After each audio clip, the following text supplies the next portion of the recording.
एक बार की बात है, एक रवि नाग का युवक था जिसने देश के सबसे ऊंचे पहाड़ पर चढ़ने का सपना देखा था। उन्होंने अपने बुजुर्गों से पहाड़ के बारे में कहानियां सुना करता था, जो कहते थे कि पहाड़ों पर चढ़ाई करना बहुत ही खतरनाक और कठिन काम है। लेकिन रवि ने पहाड़ की शीर्ष पर पहुंचने की ठान ली थी। उसने एक सुबह जल्दी अपनी यात्रा शुरू की और वह कई दिनों तक चलता रहा। रास्ता कठिन और जोखिम भरा था और रवि को अक्सर चट्टानों और पत्थरों पर चढ़ना पड़ता था, लेकिन उन्होंने कभी हार नहीं मानी। एक दिन रवि पहाड़ की सबसे ऊंची चोटी पर पहुंच गया।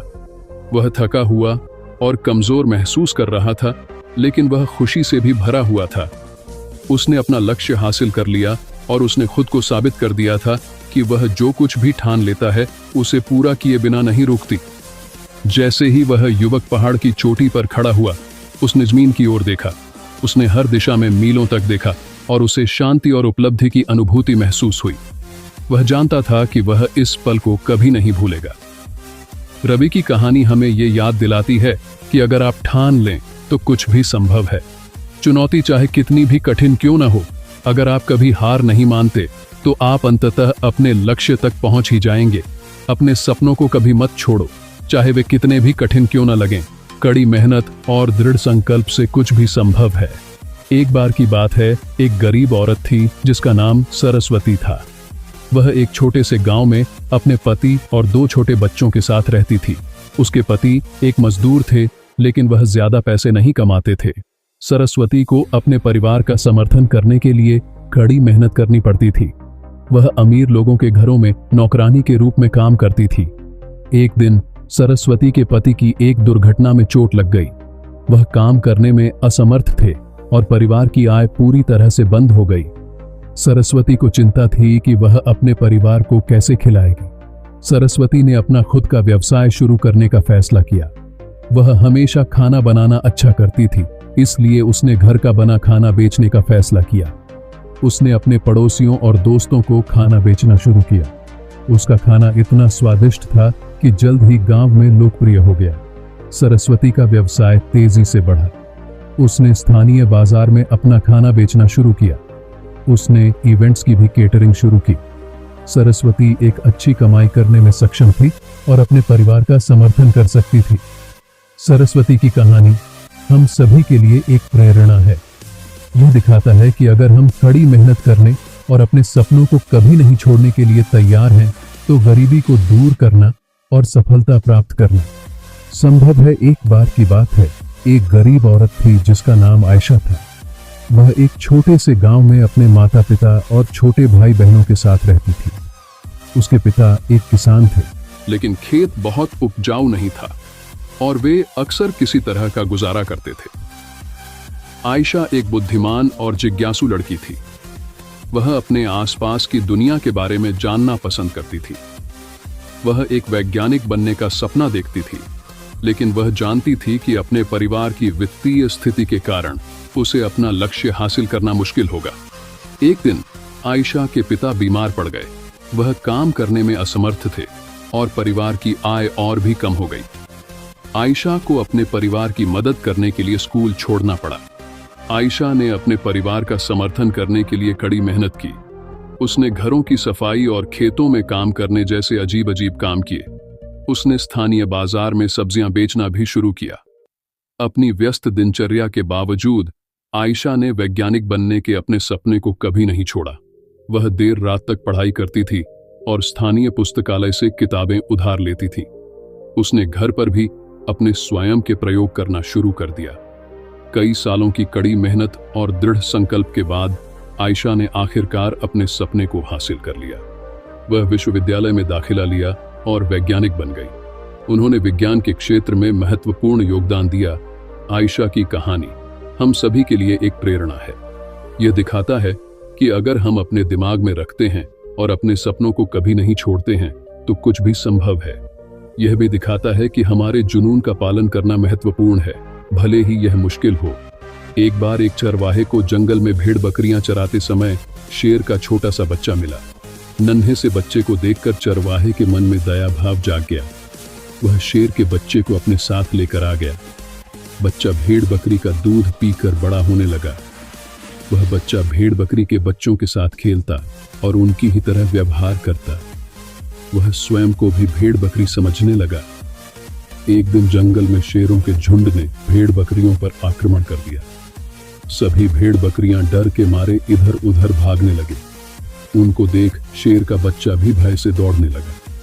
यह देखकर हमला करने वाली शेरों को बहुत हैरानी हुई। उन्होंने शेर को रोका और कहा, भेड़ बकरियां तो डर कर भाग रही हैं, वह तो समझ में आता है। तू क्यों डर रहा है? तू तो शेर का बच्चा है। शेर तो जंगल का राजा है, उस तो सभी प्राणी डरते हैं। वह शेर का बच्चा विस्मित होकर कहने लगा कि मैं शेर कैसे हो सकता हूँ? मैं तो इन भेड़ों के बीच में पहला बड़ा हूँ। एक शेर उसे नदी के तट पर ले गया और कहने लगा कि देख अपना चेहरा, तेरा चेहरा हम जैसा है, तेरे पंजे हमारे जैसे हैं। तू भेड़ नहीं बल्कि जंगल का राजा शेर है। ये सुनते ही शेर का बच्चा बोला, यदि मैं आपके जैसा हूं तो मुझ में आप जैसी ताकत क्यों नहीं है? मेरी आवाज में वो गर्जना क्यों नहीं है? यह सुनकर शेर बच्चे को अपने साथ ले गया और बोला कि घास तेरा भोजन नहीं है।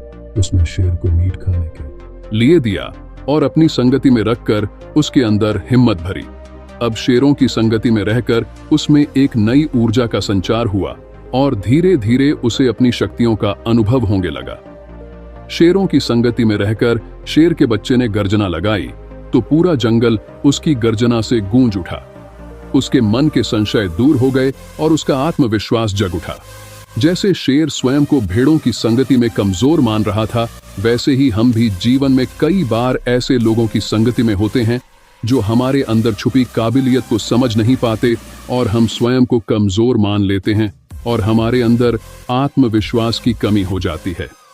इसलिए आप जीवन में जैसे बनना चाहते हैं वैसे लोगों की संगति करें। एक बार एक धनी व्यापारी के पुत्र ने जब अपनी अकादमिक शिक्षा पूर्ण कर ली तो उसने अपने पिता से पूछा कि मैं जानना चाहता हूं कि हम स्वयं की कीमत कैसे जानें। उसके पिता ने उसको एक पत्थर दिया और कहा, पड़ोस बाजार में इस पत्थर की कीमत जान कर आओ। कोई भी इस पत्थर के मूल्य को पूछे तो केवल 2 उंगली खड़ी कर देना।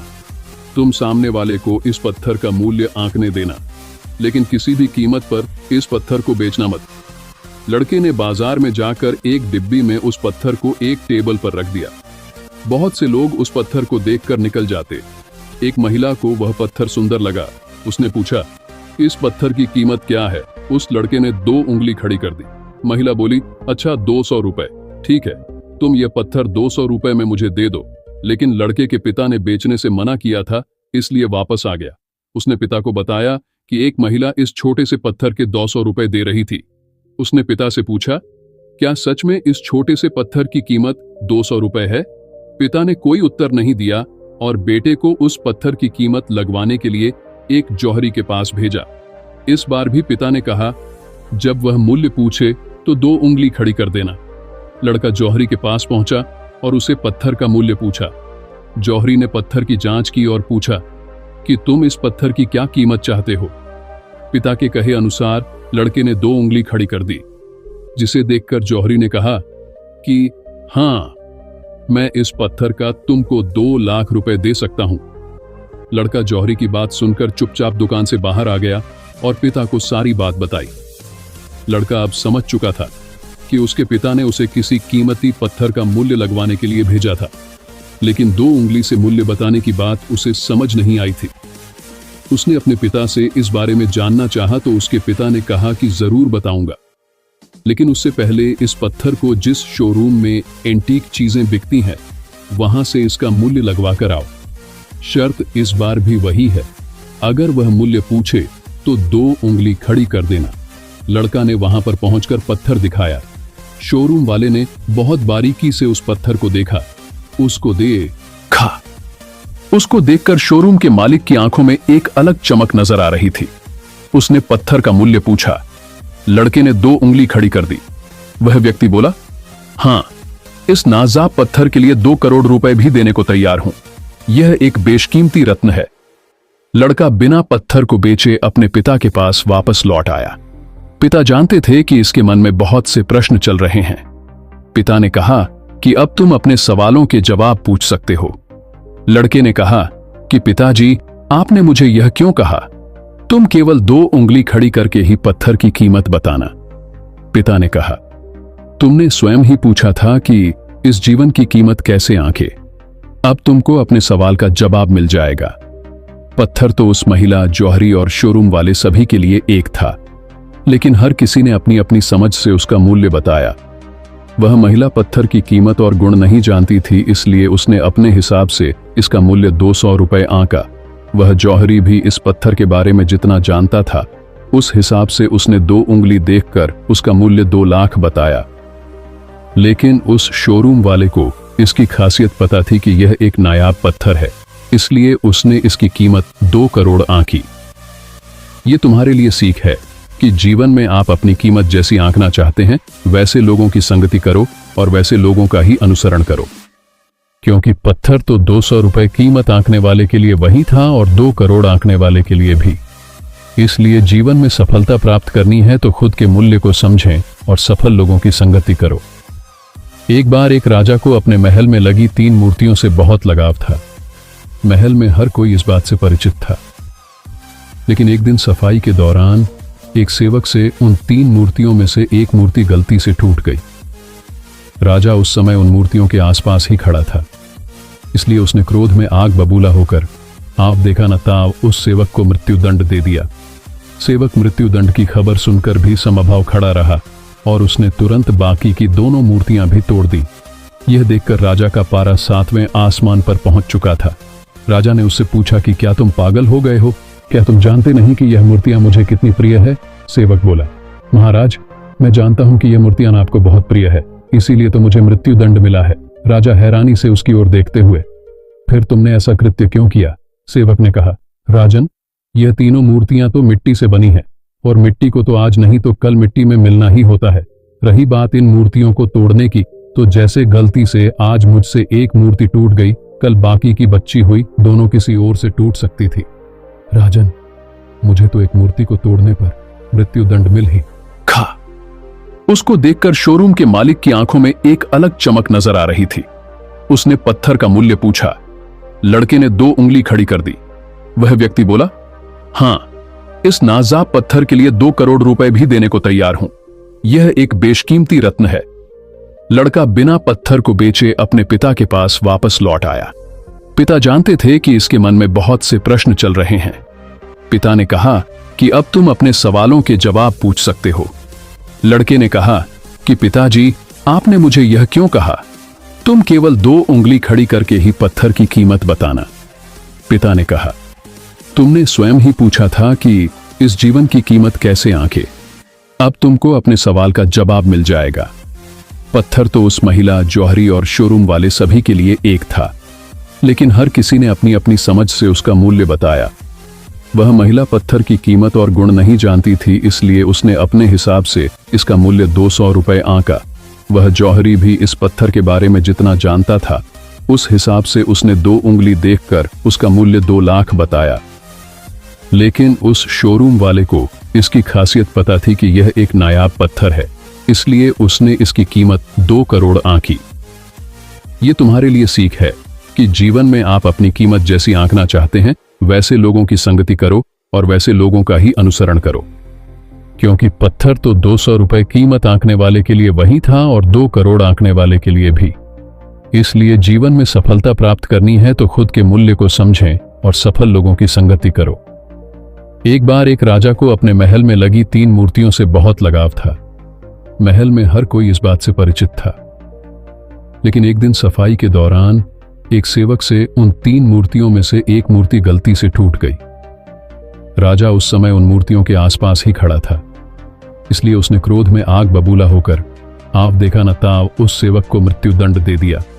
सेवक मृत्युदंड की खबर सुनकर भी समभाव खड़ा रहा और उसने तुरंत बाकी की दोनों मूर्तियां भी तोड़ दी। यह देखकर राजा का पारा 7वें आसमान पर पहुंच चुका था। राजा ने उससे पूछा कि क्या तुम पागल हो गए हो?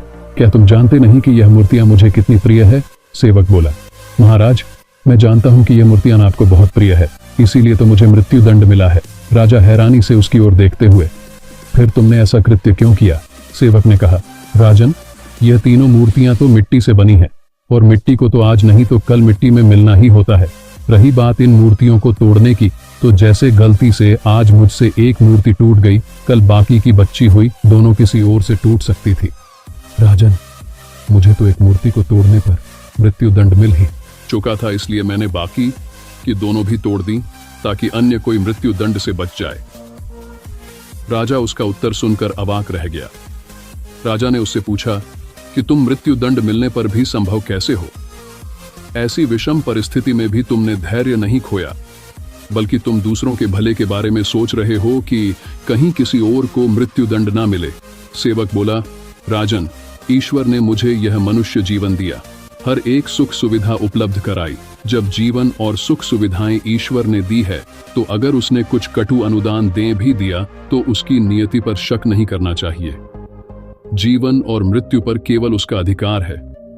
यही सोचकर मैं सदैव संभाव रहता हूं। उस सेवक की बात सुनकर राजा को अपने ही दिए हुए निर्णय पर शर्मिंदगी हो रही थी।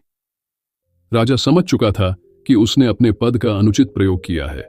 उसे अपने निजी लाभ हानि से ऊपर उठकर एक राजा के समान न्याय करना चाहिए था। एक मामूली सी मिट्टी की मूर्ति टूटने पर उसने धैर्य खो दिया और किसी निर्दोष व्यक्ति को मृत्यु दंड दे दिया। दूसरी तरफ यह सेवक मृत्यु दंड मिलने पर भी संभव था और परहित में सोच रहा था। राजा को अपनी गलती का एहसास हुआ और उसने सेवक का मृत्यु दंड माफ कर दिया। मॉरल: यह कहानी हमें सिखाती है कि मुश्किल परिस्थितियों में भी हमें धैर्य नहीं खोना चाहिए और कोई भी निर्णय क्रोध में नहीं लेना चाहिए।